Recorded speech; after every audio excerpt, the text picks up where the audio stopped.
Welcome to Dead Men Talking, where we talk about how our mothers were right. We are what we eat. And now your hosts, Frank and Bill. All right, Frank. Today is the Mastermind discussion. Mastermind? What does that mean? We're going to talk about mastering our thoughts. Oh, good Lord. That's going to be a long episode. And that's a challenge to master our minds, control our thoughts. I try every day. But before we get started, can I just tell you, since we started this, how much anxiety there is in my life? What are you talking about? These books you got me reading. I'll give you a prime example. I was reading Anthony Williams' book the other night before I went to bed called Cleanse Your, it's a medical medium called Cleanse Your Body. And I was reading all the do's and don'ts. So over the last years through working out, they tell me to eat protein, cut out carbs, do all this so your body, so you get the 8-pack abs, right? Right. So I'm reading this. Anthony Williams tells you cannot eat anything. Everything that I've been doing is killing me. So. Air and water only. Exactly.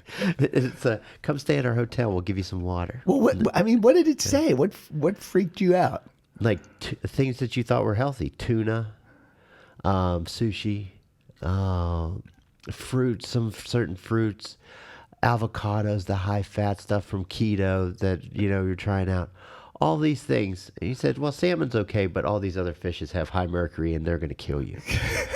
Because they have metals in your body, and metal is toxic, which it is. Yes, it is. In certain quantities. Right. So are you eating the entire tuna fish? Eyes and all. Eyes and all. No, but I couldn't sleep. I had anxiety and first of all, I have a slight case of OCD. So when my mind gets fixed on something, I can't stop thinking about it. So I didn't sleep that whole night. My blood pressure shot up, and I'm supposed to be doing all this to keep myself healthy. So in an effort to feel better, you made yourself feel worse. Insane is what the word is. I made myself insane. That's not good. So this is why I need this show today more than anybody, because I want to know. I haven't mastered my mind. I've been doing meditation for 12 years, and I couldn't relax my brain enough because I read how to stay healthy. Well, that is definitely the opposite of the goal. Exactly. We don't want people to be freaking out thinking about this stuff too much. So I just freaked out when I heard that tuna had mercury in it and that it could kill me. So I can't even imagine when you found out you had 7 months to live, how you freaked out. Yeah, you're right. But listen, this conversation really shows how people can get fixated on literally anything. And you're trying to get fixated on something good that would help your body and help your health. And it freaked you out because you realized, oh, crap, there's a lot of bad things I'm putting in my body, right? Yeah. So you're right. When I got the diagnosis and they say, you're dying, you might not live but a few months, that is a freak out. And honestly, for anybody that gets that diagnosis or any type of serious thing, it shocks your body, shocks your mind, and it can easily send you down into a spiral of depression and fear and loneliness. I mean, imagine all the bad things you could imagine. I mean, it really does. And it's a serious topic because people don't know how to manage it, because it's the first time in their lives that they've ever been faced with death, and imminent threat to their lives and ending their existence on the planet. So yeah, it can get pretty serious.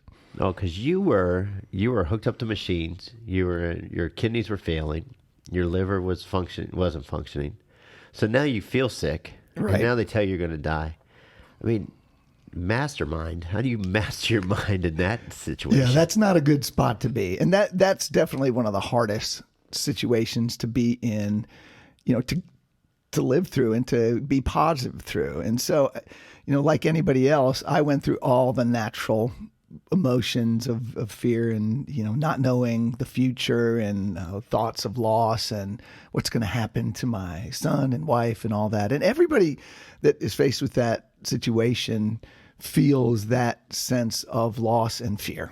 And so the first thing that I think everybody does is crash into that moment.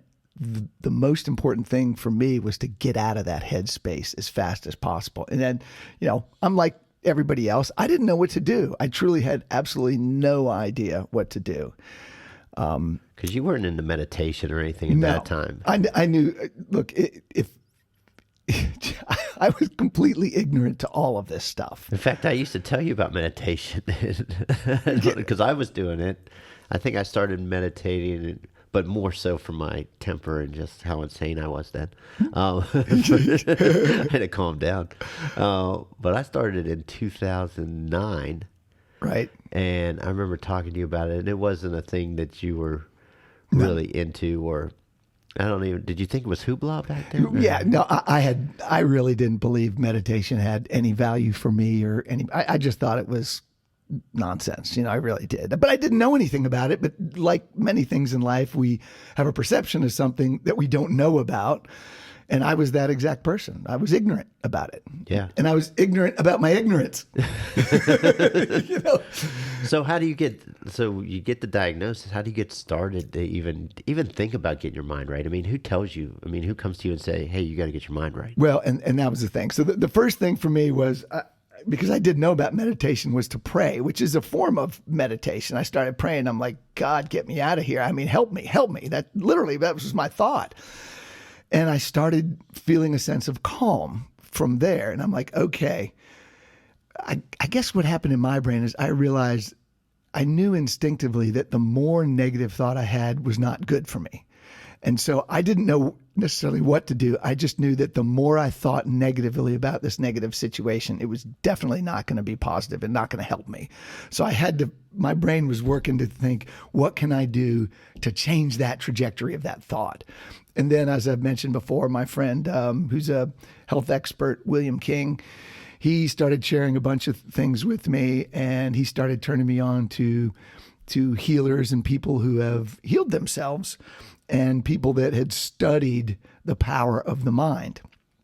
And so, that diagnosis event, you have a couple ways to which you can respond and react. What our response is to a tragic event determines the outcome.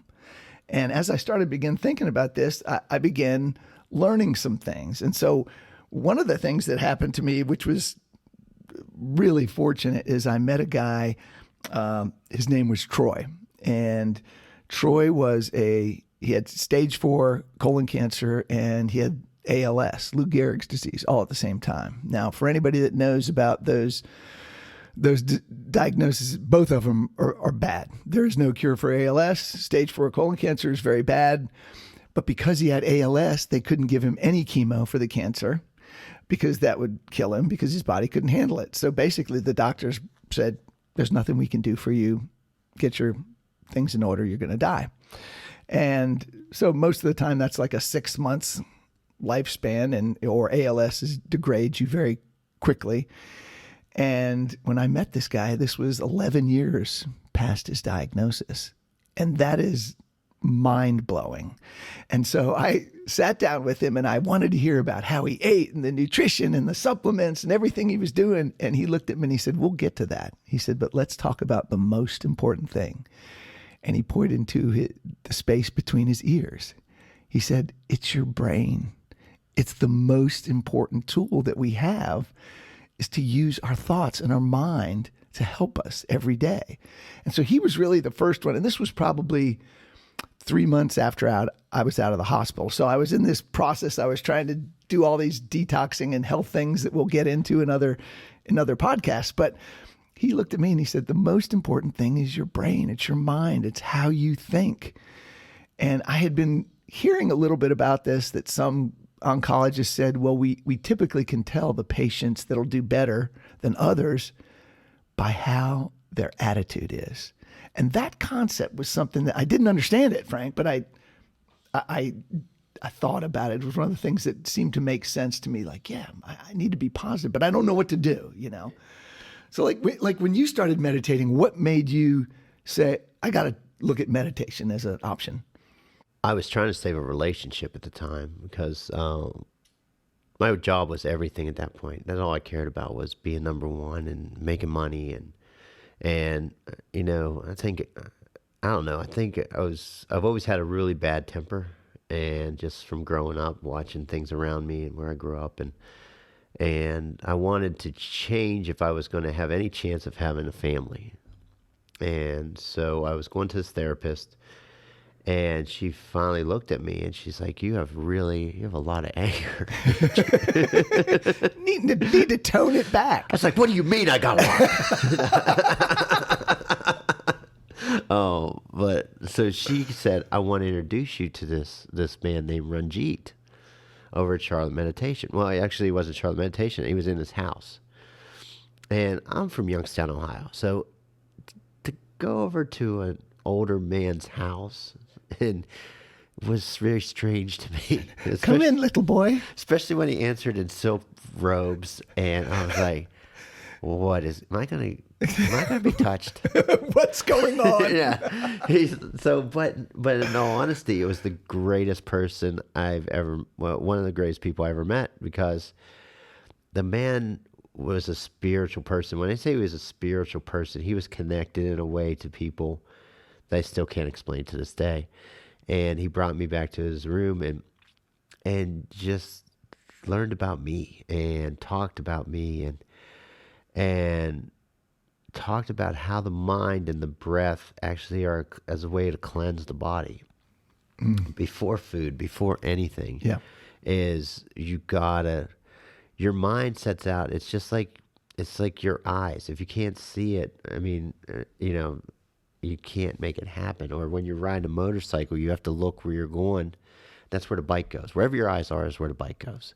And it's the same thing with your life. Is your mind's got to be able to tell you where you want to go for you to actually get there and to actually visualize it. And so going to Charlotte Meditation changed my life. And it was 20 minutes in the morning and 20 minutes at night. I slept better.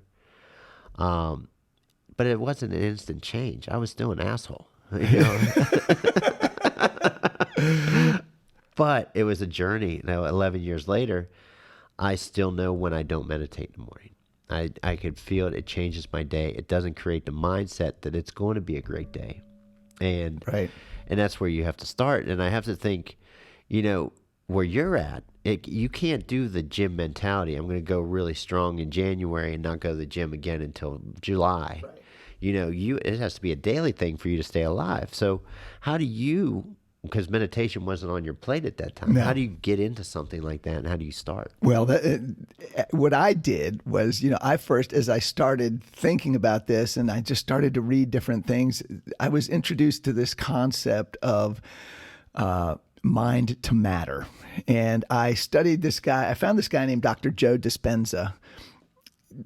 Google him, look him up, and I've read his books. I saw his testimony, and this guy flipped me out because basically years ago he was riding his bike in a triathlon or some sort of athletic event, and a car hit him and completely crushed his back. And the short story is he was lying there and he had a choice of the most intense back operation ever on the planet, and he would still be an invalid basically the rest of his life and crippled and hobbled, and that was the best case scenario.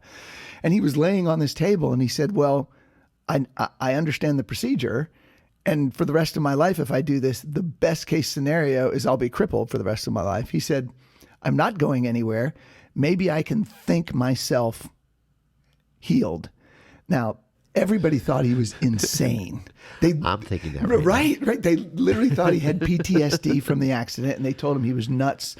You're crazy. This is the dumbest idea ever. And he said, well, I'm not going anywhere. And he literally laid there and thought about his back healing itself. Now, every doctor and expert says this is impossible. And Joe said, okay, well, let's see. And he continued to believe in his mind that his back was healing. And I can't remember the time frame, but in a very short time frame, the man got up and he walked out of the hospital, and within months he was back running again and riding his bike. And he said, I was going to commit my life to the study of the control of your mind and the power of your mind.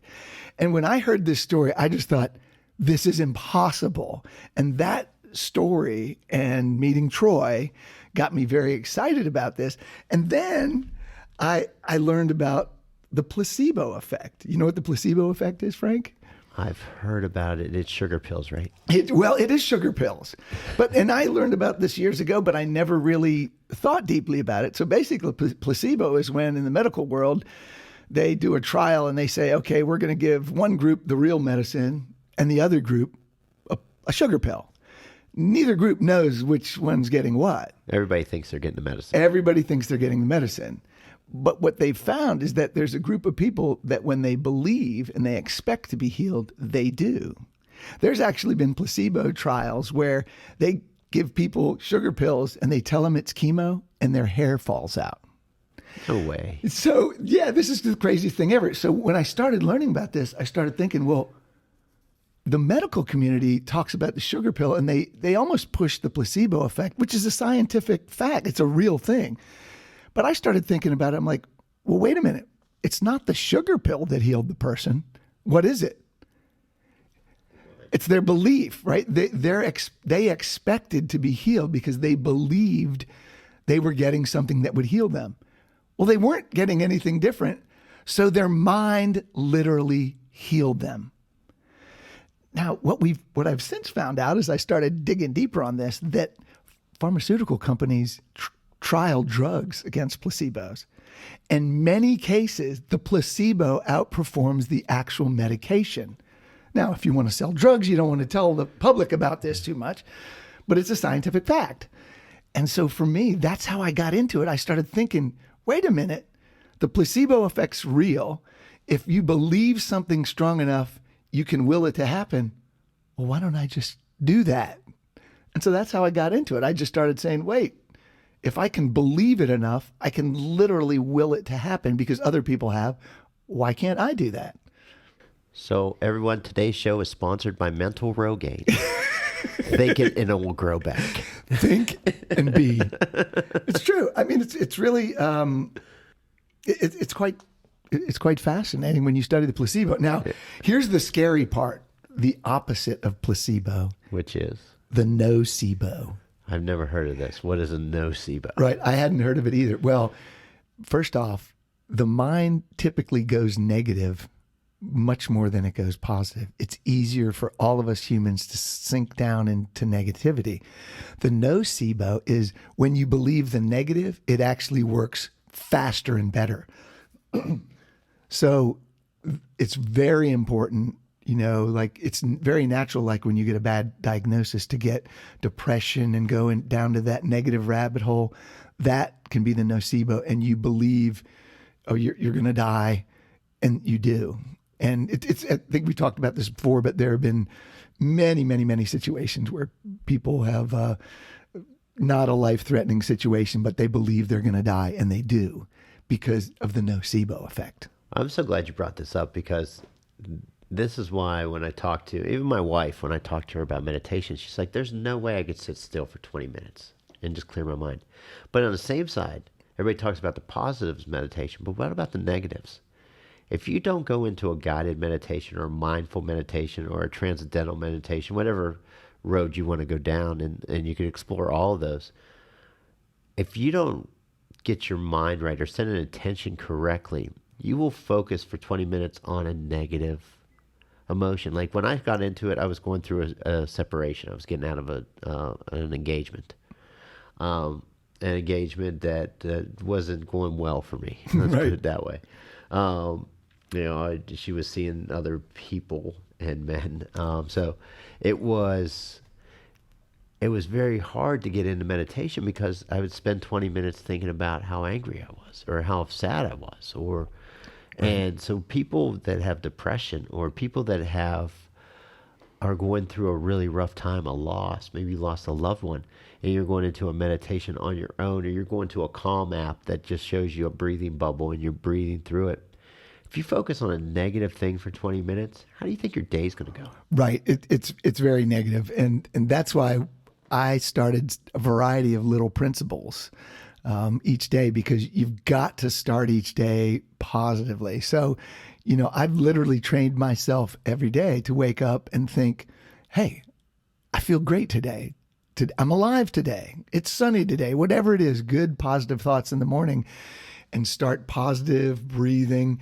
And it's work. It is absolute work. You can't just, oh, maybe it'll happen and not do it. Like you said, you can't be like our January commitments to the gym where we do it for 3 weeks. And then, by spring break, we're all, forget the gym, right? You can't do that. It's too important. So, well, and that's what, that's why I highly suggest going to a professional that is into meditation to really guide you through that, because Ranjit at Charlotte Meditation took me through a real kind of ceremony of it, like all the way down from what he did in India when he was there. I think one day I brought in oranges and fruit as an offering, and like this was just all crazy in my head. Like this time, I'm like, what am I doing? I'm stopping and buying oranges on the road to take to this gentleman who's going to teach me how to sit in his back room and breathe. Okay. It sounds crazy, but it sounds insane. It's even saying it right now. But I was doing it because I wanted to make myself better. And I think that's the first step to the key is you have to decide you want to make a change. Yeah, exactly right. And I've talked to so many people, Frank, because I knew nothing about it. You brought me meditation tapes and you were like, hey, this is really helpful. And so you turned me on to it.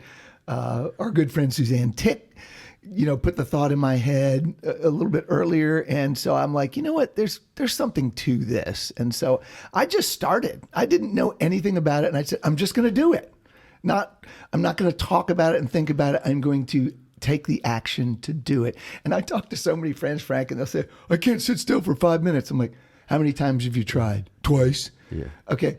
I'm strong commitment there. It's like, come on. Well, and it's crazy because I do 20 minutes and still to this day, I know exactly when minute 13 hits because my whole body, it feels like somebody washed a sense of calm over me. It takes me personally, it takes 13 minutes for my brain and my subconscious to just let go. And that's a lot because your day's rushing in. I got to do this. I got to send this email. I got to do, we still got full-time jobs and high-performing jobs. So, right. And we got to stay at that level. But at the same time, once your mind clears, the stress goes down. Well, absolutely. And, this is interesting you say this about work because when I was diagnosed, we were working together and we have very challenging jobs, right? And I remember our CEO said, Bill, do you want to take time off work to focus on cancer? And my response was absolutely not. I want my brain to be thinking about positive things, achieving things, living life things. And that's a message that I really want to share with everybody. If you have a cancer diagnosis, don't be thinking about the negative all day long. Think about the good things, whether it's for your job or yourself or your kids or playing with your dog or your cat or your friend.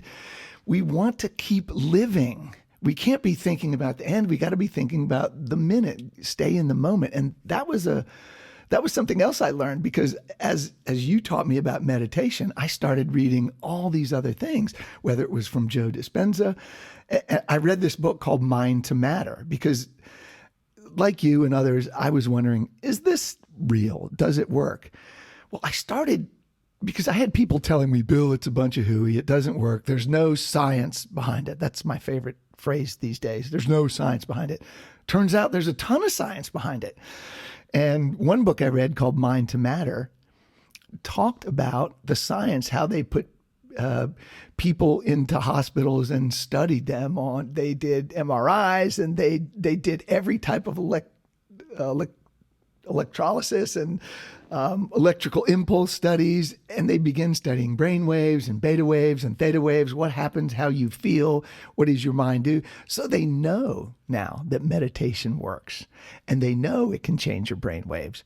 So once I started studying the science and really got into it, I realized there's really something to this. You can actually change your brain. Your brain can actually change genetic code in your body. And this was stuff that, my head was popping off when I started reading this stuff. I'm like, there really is a lot to this. It's not just somebody thought it up. That's why it's been around for thousands of years. Well, think about it. You've heard in grade school that you have voluntary and involuntary muscles, right? So breathing, your heart beating, all that stuff goes on without you. You don't have to think to make that happen. Because if you did, I'd probably be dead. Because I would have forgotten. I drink a lot. I forgot to breathe. Oh, sometimes I got stoned so much one time, and I thought I was forgetting to breathe. Breathe, stupid, breathe. Just swallow. But no, it was. But the subconscious mind is where all that takes place. So you have your conscious mind and you have your subconscious mind. So in talking with Scott Schmerin, who's a hypnotist, he's been with Deepak Chopra and books with Deepak Chopra, been on Oprah, been on the Howard Stern show, and he does some life coaching for me. Has made me tapes, but he told me that you can program your subconscious mind, and when you program your subconscious mind, you will actually start making your body and your mind do things automatically. And I think Napoleon Hill writes about this in Think and Grow Rich. You know, that you could program your subconscious mind by keeping it consistent and keeping it positive. And I'll share a quick story with you. You know, one of the tapes that Scott Schmerin made for me was called Vision. And during this, it's a 20-minute meditation and a hypnosis. And he makes you write and visualize down to what temperature the scene is in of where you want to be, where you see yourself. And I made this vision of sitting by this pool on top of this mountain, and I could see my family, and I knew it was 72 degrees, and I could see the umbrella and what color it was, and all this vision. And that was in 2017. Flash forward to 2019, I rented a house for Thanksgiving and Christmas, for my family. And I'm out sitting by the pool, and I'm journaling. I always journal, and I have my journal with me, and I'm journaling. And I'm flipping through some old things, and I come to that picture I drew. And I called my wife over. I was like, Laura, you got to see this. And I show it to her, and I'm sitting exactly where I visioned in 2017. That's amazing. I mean, I'm not a Rembrandt, so it looked more like it was more of an abstract, so to speak, Bob Ross-esque. Did you use crayon? It was written in tears at that time. It's like a child's drawing. I was going through some times at that time, Bill. But isn't that wild that you could visualize and draw something out, even down to the way I do my passwords, and I make acronyms of the things that I want on my computer every day. So it puts in my mind that I want to have a happy, healthy family with my wife, or that I wanted to find my wife someday. That was written at the top of my day planner every day, what my wife would be. And then I found Lauren. It's amazing. So I just think that's amazing. You're listening to Dead Men Talking. You are listening to the Dead Men Talking podcast, brought to you by Helix Lifestyle. Helix Lifestyle is a philanthropic company discussing the healing process through research and clinical success. If you know someone who has cancer or whose life is impacted by chronic illness, please share this podcast with them. Thanks for listening. When you talk about your vision boards for your business, I mean, is that where all that came from as you started studying that and you started putting those vision boards together for every aspect of your life? Yeah, I read the book The Secret by Rhonda Byrne in 2010, and I read it every year.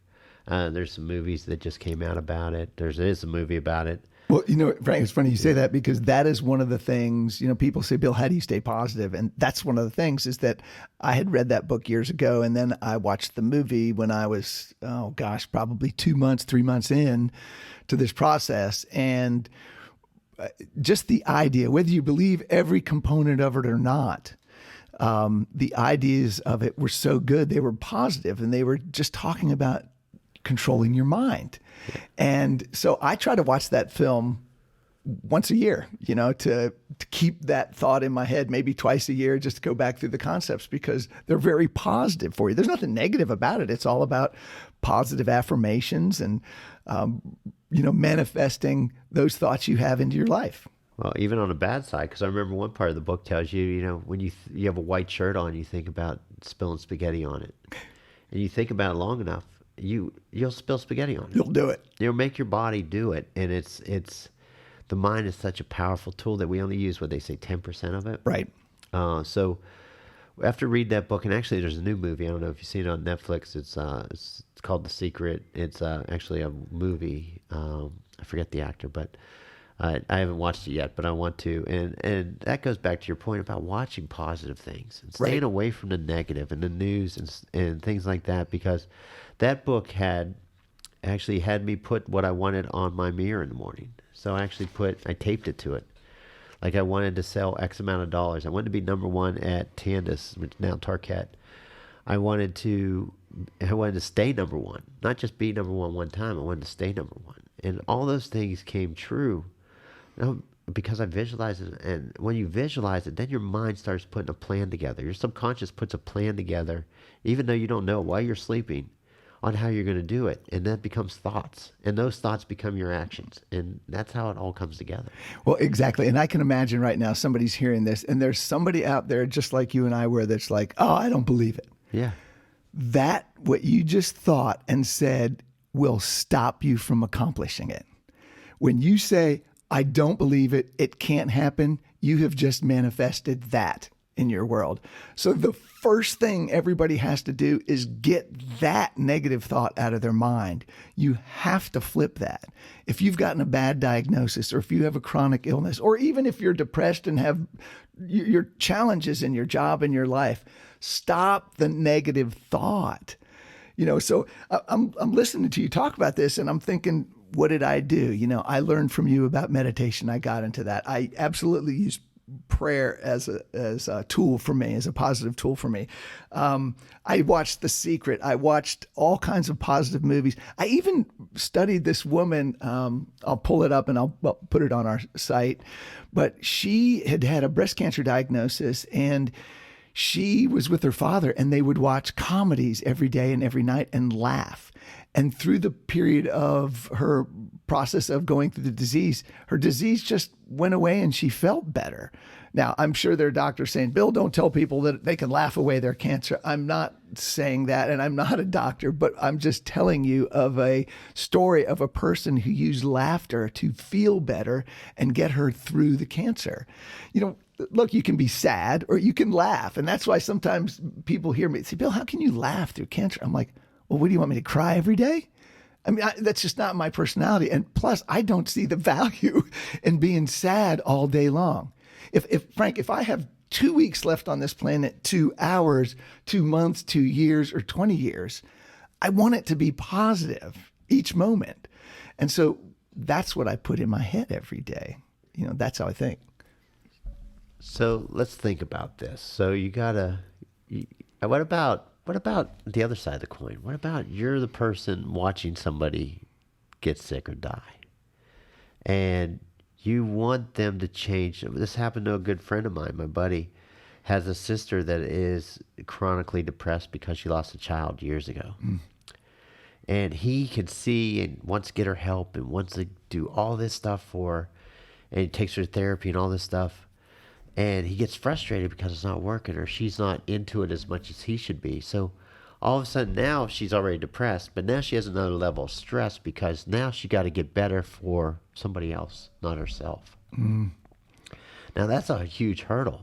It is. Right? And but you want to help. Like when you were sick, all I wanted to do was help you. I would have did anything in the world to make you better. Right. But I can't go, well, Bill, let's wake. You got this green juice here. You go, all right, let's do some breathing. Get your breathing and put more stress on you.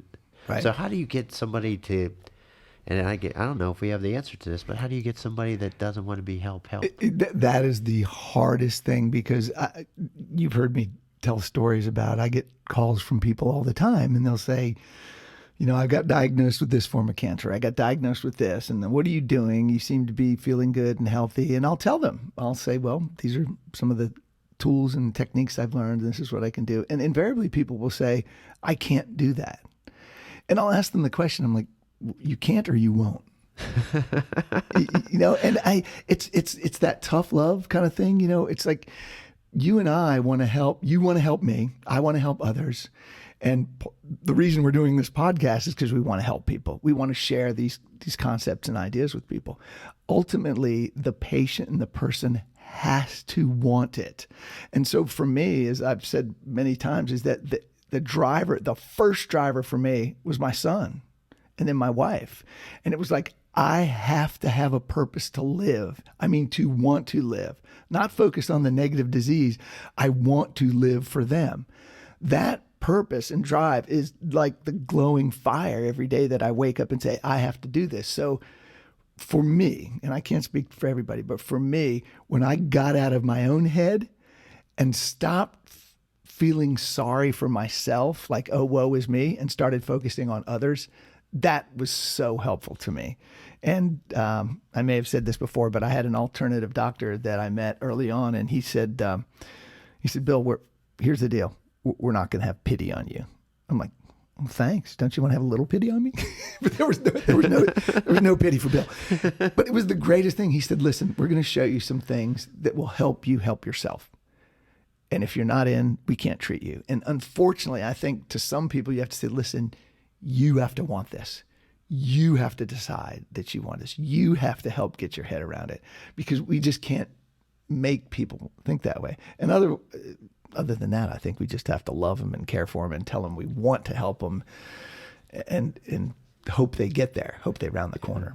Because what we're talking about, and I told you this the other day, I like to talk to people about our podcast, Dead Man Talking, and about what we're doing and everything.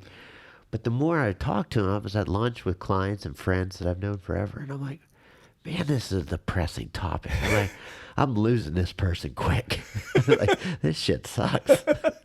Well, look, Frank, let's face it. We're talking about a serious and challenging situation, but I think the whole point is we want to help people, and we want them to say, I want to say, look, there are solutions out there. There's ways to live better through it than being sad and negative and depressed. And there are ways and techniques you can use to help yourself as you go through this challenging time in your life. Yeah. And that's hard for me. Like I told you, I have really bad OCD sometimes, which is definitely brought on. I'm trying to, what somebody told me the other day, you're just a control freak trying to control things you can't control. Well, that's true. Aren't we all kind of like that, right? So somebody told me that. I was like, you're right. But so for me to make change, because patterns and routines are what keep me sane. Waking up, having my juice, meditate, going to work, blah, blah, blah. But in order to make change, you have to switch it all up. And, what they say, insanity is doing the same thing over and over again, expecting a different result, right?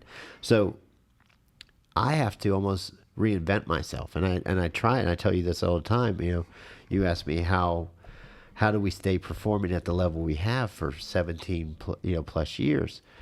And honestly, it's because I reinvent myself every year, trying to either the way I work out in the morning, or way I do certain things. And a friend of mine asked me the other day, because I'm really in a rut. I feel my job, I feel like I'm at a dead end.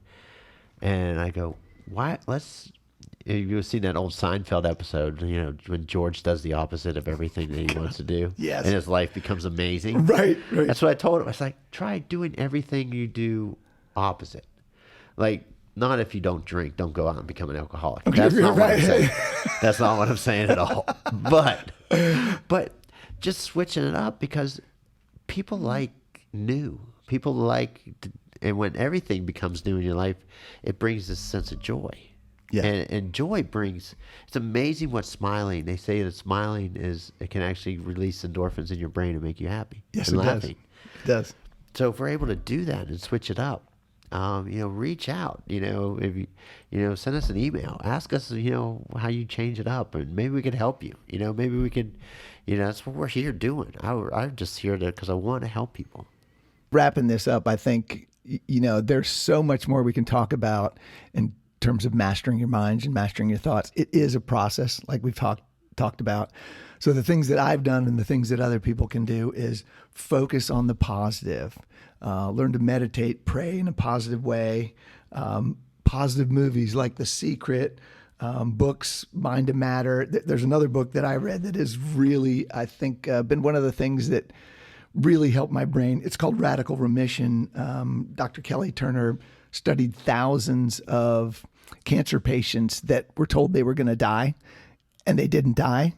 And so, brilliant. You would have thought after 30 years in cancer, somebody else would have thought to study these. But she looked at it and said, hey, why don't we let's talk to the people that are alive and see what they did. And she found there was a lot of commonalities that we're talking about in our podcast, food, nutrition, supplement, sleep, all these good things, typical good health behaviors. But the biggest thing that she found in all of the people who survived was the power of their mind and how they used it to help themselves. One of her chapters was called Having Strong Reasons for Living. And, like I said, my motivation was my family. It's like, I have to be here for them longer. It may not be as long as I want, but longer than 3.5 years ago, longer than 7 months, which was the diagnosis. Yeah, I got to be here longer than 7 months for them. So that really helped. And I'll tell you, I don't even know how to say it. GAIA. Is it GIA? I don't know how you say that. I'm not familiar with it. You were talking about it earlier.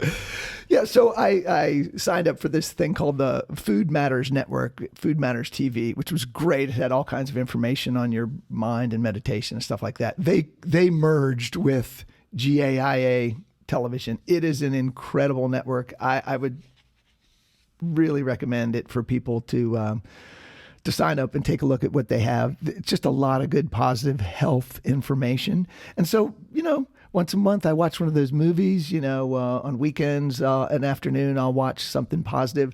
I try to watch a lot of things that help me laugh, Frank. I also try to, like we've talked about, I try to turn off news. News is so negative. It will suck the life out of you. Yeah. So I turn that off. I try to be very careful with social media. It's so divisive. If you haven't watched The Social Dilemma, oh gosh, they are addicting us to our phones in a negative way. I'm not watching anything more, you tell me, because I read a book last time. I haven't slept in weeks. So I'm not doing anything more, Bill. No. Try to stick with the positive things, Frank. So I would say that's what I've been doing, and that's what's been really helpful for me. And I hope it helps other people as they're going through these challenges. Yeah, the 3 things that I do is if you want to start meditating, is one, find a local meditation person. You Google meditation, Charlotte Meditation. If you're in the Charlotte area, is really great. That's who I used. Scott Schmerin, his books are really great.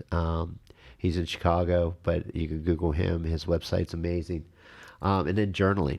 I'm a firm believer. Before I go to sleep, I write down 3 things I'm grateful for. And if you remember what you're grateful for, you realize how great your life is.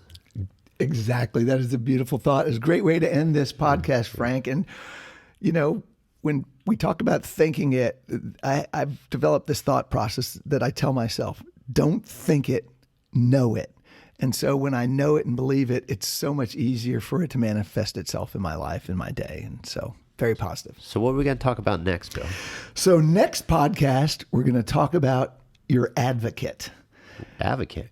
What is that? That is the person that will help you in your journey. Could be a friend, could be a husband or wife, could be a sister, brother. Sherpa, mom and dad. Could be the guy at the gas station you met last weekend that's a really nice guy. But somebody that will be there to help you through the process. And we're going to talk about how important that is, things that they need to help you with, the checklist of things that they can do to help you in your journey. Very cool.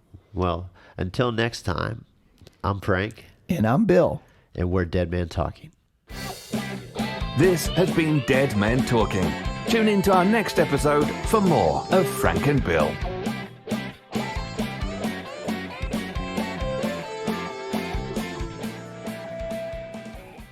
By listening to this podcast, you agree not to use this podcast as medical advice to treat any medical condition in either yourself or others, including but not limited to patients that you are treating.